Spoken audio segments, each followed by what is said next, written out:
ਮਰਹੂਮ ਅਦਾਕਾਰ ਅਤੇ ਗੁਰਦਾਸਪੁਰ ਤੋਂ ਸਾਬਕਾ ਐਮਪੀ ਵਿਨੋਦ ਖੰਨਾ ਦੇ ਪਤਨੀ ਕਵਿਤਾ ਖੰਨਾ ਗੁਰਦਾਸਪੁਰ ਵਿਖੇ ਪਹੁੰਚੇ ਜਿੱਥੇ ਉਹਨਾਂ ਦੇ ਕੁਝ ਵਿਦੇਸ਼ੀ ਦੋਸਤ ਵੀ ਨਾਲ ਮੌਜੂਦ ਸੀ। ਇਸ ਮੌਕੇ ਦੇ ਉੱਪਰ ਕਵਿਤਾ ਖੰਨਾ ਨੇ ਕਿਹਾ ਕਿ ਪੰਜਾਬ ਦੇ ਬੱਚਿਆਂ ਦੇ ਵਿੱਚ ਨਸ਼ੇ ਦੀ ਲੱਤ ਜੋ ਵੱਧਦੀ ਜਾ ਰਹੀ ਹੈ ਬੇहद ਵੱਡਾ ਚਿੰਤਾ ਦਾ ਵਿਸ਼ਾ ਹੈ। ਇਸੇ ਦੇ ਚੱਲਦੇ ਹੁਣ ਉਹਨਾਂ ਦੀ ਫਾਊਂਡੇਸ਼ਨ ਦੇ ਵੱਲੋਂ ਇੱਕ ਵੱਡਾ ਉਪਰਾਲਾ ਕੀਤਾ ਜਾ ਰਿਹਾ ਹੈ। ਕਵਿਤਾ ਖੰਨਾ ਨੇ ਦੱਸਿਆ ਕਿ ਵਿਨੋਦ ਖੰਨਾ ਫਾਊਂਡੇਸ਼ਨ ਗੁਰਦਾਸਪੁਰ ਹਲਕੇ ਦੇ ਨੌਜਵਾਨਾਂ ਨੂੰ ਪਿੰਡ-ਪਿੰਡ ਜਾ ਕੇ ਖੇਡਾਂ ਨਾਲ ਜੋੜਨ ਦੇ ਵਾਸਤੇ ਕੰਮ ਕਰਦੀ ਪਈ ਹੈ ਅਤੇ ਜਲਦ ਹੀ ਉਹਨਾਂ ਦੇ ਵੱਲੋਂ ਲੀਗ ਟੂਰਨਾਮੈਂਟ ਵੀ ਕਰਵਾਇਆ ਜਾਏਗਾ।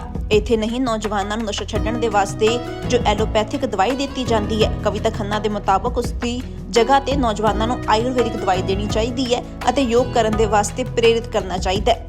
ਇਸੇ ਦੇ ਆਧਾਰ ਦੇ ਉੱਪਰ ਉਹਨਾਂ ਦੀ ਫਾਊਂਡੇਸ਼ਨ ਦੇ ਵੱਲੋਂ ਕਰੀਬ 1000 ਮਰੀਜ਼ਾਂ ਦੇ ਨਾਲ ਇੱਕ ਕਲੀਨਿਕਲ ਟ੍ਰਾਇਲ ਵੀ ਕੀਤਾ ਜਾ ਰਿਹਾ ਹੈ। ਇਸ ਨਾਲ ਹੀ ਕਵਿਤਾ ਖੰਨਾ ਨੇ ਦੇਸ਼ 'ਚ ਵੱਧ ਰਹੀ ਬੇਰੁਜ਼ਗਾਰੀ ਦੇ ਮੁੱਦੇ ਦੇ ਉੱਪਰ ਵੀ ਚਿੰਤਾ ਜਤਾਈ ਅਤੇ ਕਿਹਾ ਕਿ ਰੁਜ਼ਗਾਰ ਦੇ ਸਾਧਨ ਘੱਟ ਹੋਣ ਦੇ ਚੱਲਦੇ ਹੀ ਜੋ ਨੌਜਵਾਨ ਨੇ ਉਹ ਵਿਦੇਸ਼ਾਂ ਦਾ ਰੁਖ ਕਰ ਰਹੇ ਨੇ ਅਤੇ ਪੱਕੇ ਤੌਰ ਤੇ ਆਪਣਾ ਜੋ ਦੇਸ਼ ਹੈ ਉਹ ਛੱਡ ਕੇ ਜਾ ਰਹੇ ਨੇ, ਜਿਸ ਦੇ ਵਾਸਤੇ ਵੀ ਉਹਨਾਂ ਦੀ ਜੋ ਫਾਊਂਡੇਸ਼ਨ ਹੈ ਉਸ ਦੇ ਵੱਲੋਂ ਕੰਮ ਕੀਤਾ ਜਾ ਰਿਹਾ ਹੈ।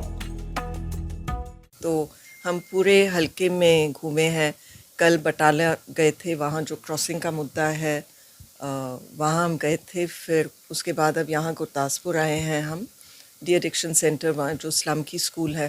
कल हमारा एक लीग टूर्नामेंट था जो शायद किसी को पता नहीं, क्योंकि हम ये काम कर रहे थे, मीडिया में अभी तक दिया नहीं है, तो पहली बार मैं दे रही हूँ कि एक तो ये डी एडिक्शन सेंटर है जहाँ जब लोग नशा शुरू करते हैं तब उनको यहाँ नशा छुड़वाने के लिए लाया जाता है। लेकिन पंजाब में जो हुआ है, जो हालत है वो बहुत ही ख़राब है और नशा बहुत ज़्यादा बढ़ गया है। गवर्नमेंट के जो रिपोर्ट्स है वो दिखाते हैं कि जो स्कूल के बच्चे हैं, और ये गवर्नमेंट का रिपोर्ट है, ये कोई हमारा है नहीं, ऑफिशियली वो कहते हैं कि 60% बच्चे तंबाकू ले रहे हैं, एडिक्टेड है तंबाकू, और ये गेटवे ड्रग बनता है, फिर ड्रग्स करते हैं। तो कविता और विनोद खन्ना फाउंडेशन, हमने राउंड ग्लास फाउंडेशन के साथ उनकी एक इंडियन फुटबॉल लीग में एक टीम है राउंड ग्लास की, और आर्ट ऑफ लिविंग, हम गांव-गांव में जाकर स्पोर्ट्स प्रोग्राम शुरू कर रहे हैं। तो कैसे करते हैं, हम गांव में से किसी एक बंदे को लेते हैं जिसको स्पोर्ट्स का अनुभव हो, और पंजाब में तो इतने बढ़िया स्पोर्ट्समैन रहे हैं। हमारा ये जो बेल्ट मैनेज कर रहे हैं यहाँ कुछ 45 गांव हैं। विक्रम जो 13 साल प्रोफेशनल फ़ुटबॉल प्लेयर थे, वो उन्होंने इंडिया को भी रिप्रेजेंट किया है, तो वो हमारे साथ जुड़े हुए हैं। और हम गांव-गांव में जाकर एक ऐसा बंदा लेते हैं जिसका स्पोर्ट्स का अनुभव हो, और उनको प्रोफेशनल ट्रेनिंग में डालते हैं। लेवल डी, लेवल ई के कोच बनाते हैं उनको, और ये कोचेस फिर रोज़ आते हैं गांव में।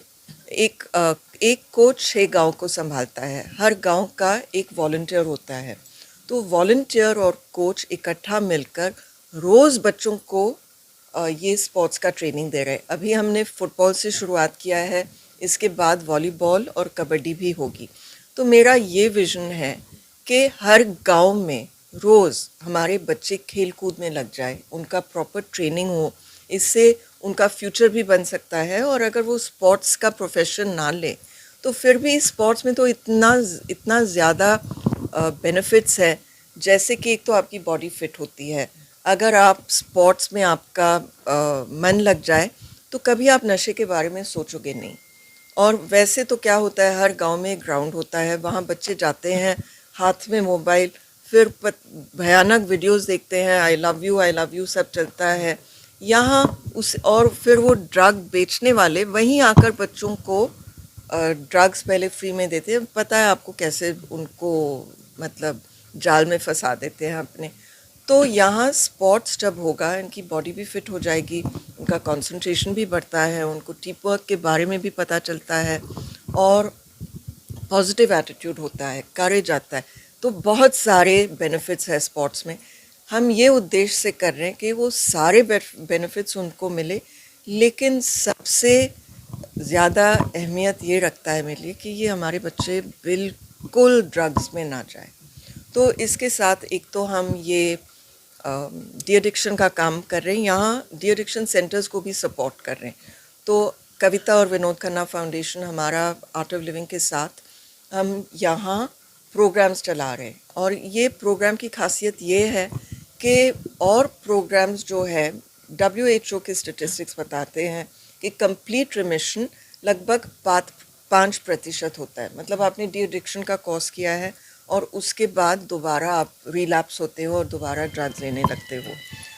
तो ये आर्ट ऑफ लिविंग का जो है वो 40 से 70% कंप्लीट रिमिशन होता है।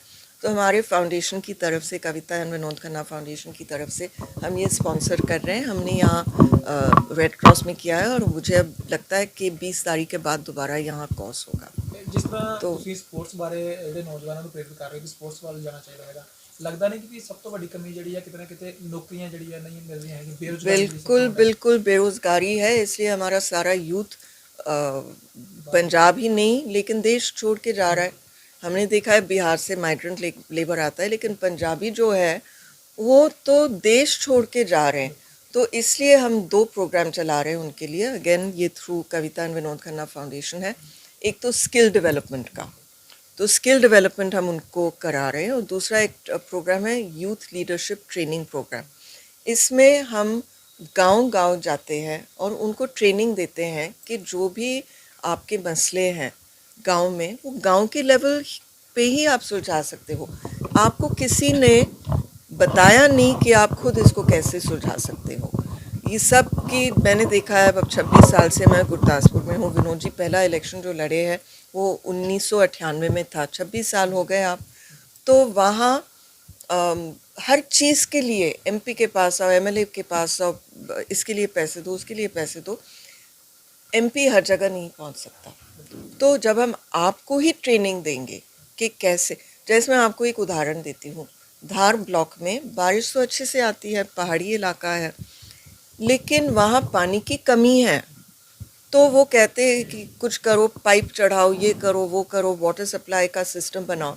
लेकिन हम YRTP का यूथ लीडरशिप ट्रेनिंग प्रोग्राम जब वहाँ करेंगे तो वहाँ के बच्चों को ही, जो यूथ है, उनको सिखाएंगे कि देखो ये जब बारिश आती है, आप अगर चेक डैम ऐसे बना दो, बड़ा आसान है।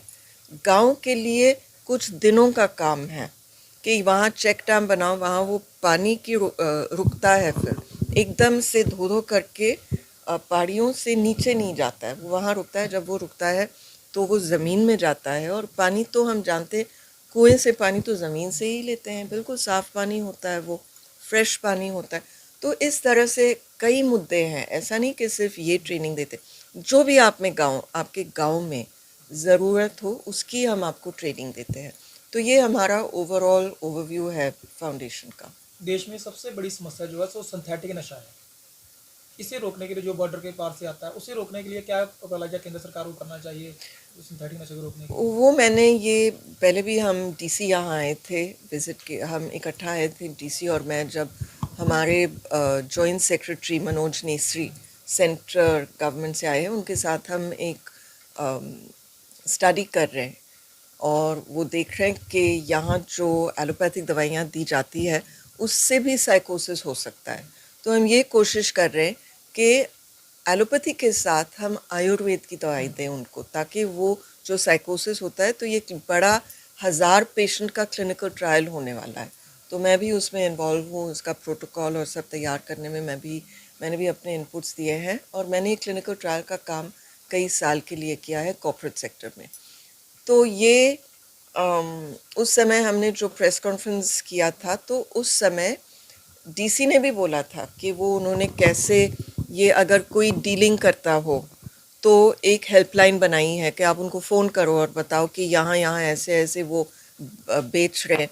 उनकी जो अलर्टनेस है पुलिस की, वो भी बढ़ गई है, क्योंकि बॉर्डर से ज़्यादातर आ रहा है, वो ड्रोन से आ रहा है। तो हेल्पलाइंस ऐसे हैं। एक हेल्पलाइन है कि अगर किसी को भी पता चला कि ड्रग्स कहीं से भी आ रहे हों, तो वो उस हेल्पलाइन पे तुरंत फ़ोन करे। 24 घंटे का हेल्पलाइन है। अगर कोई नशे में हो, जो आप देखो, जिसको नशे से निकालना हो, तो वो भी हेल्पलाइन है। तो ये सब कर रहे हैं।